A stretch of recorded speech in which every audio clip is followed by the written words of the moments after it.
yang mengakibatkan banjir.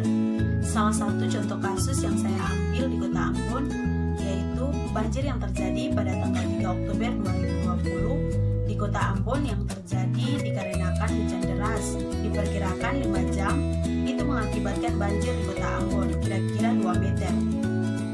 Membuat rumah warga yang merasakan dampak banjir tersebut harus mengungsi di masjid, sekolah, bahkan di rumah saudara. Ini dikarenakan pembuangan sampah secara sembarangan, mau dari warga sekitar maupun orang-orang yang berjalan di jalan yang membuang sampah secara sembarangan, mau itu di selokan-selokan, sehingga ketika hujan mengakibatkan banjir.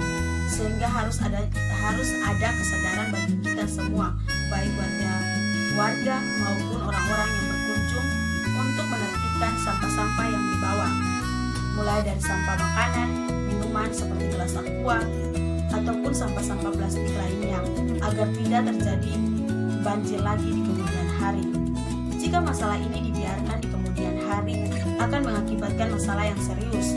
Untuk itu, perlu adanya sosialisasi yang dibuat dari bidang geografis tentang masalah tersebut, agar tidak terjadi lagi di kemudian hari atau terjadi di kemudian hari lagi.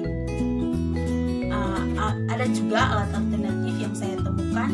Yang pertama untuk pemerintah, yaitu pemerintah harus menyediakan tempat-tempat sampah sebanyak-banyaknya agar membuat kesadaran warga untuk tidak membuang sampah secara sembarangan. Dan yang kedua, pemerintah harus melakukan strategi untuk mengatasi pembuangan sampah secara sembarangan dengan cara seperti mensosialisasikan kepada masyarakat.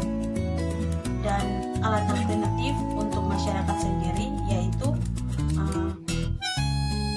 ketika pemerintah sudah menyediakan tempat sampah, maka kita perlu ada kesadaran untuk tidak membuang sampah secara sembarangan, untuk tidak merugikan diri kita sendiri. Terus saya juga menemukan kelebihan dari masalah ini untuk masyarakat, yaitu masyarakat bisa melihat bahwa membuang sampah secara sembarangan dapat merugikan diri sendiri, agar mereka tidak membuang sampah secara sembarangan.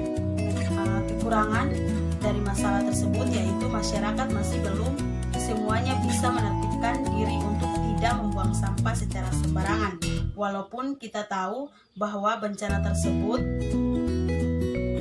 membuat warga harus mengungsi, tetapi belum ada kesadaran diri untuk itu. Diharapkan agar kesadaran diri itu ada untuk kita menjaga dan melindungi kota kita untuk kemudian hari.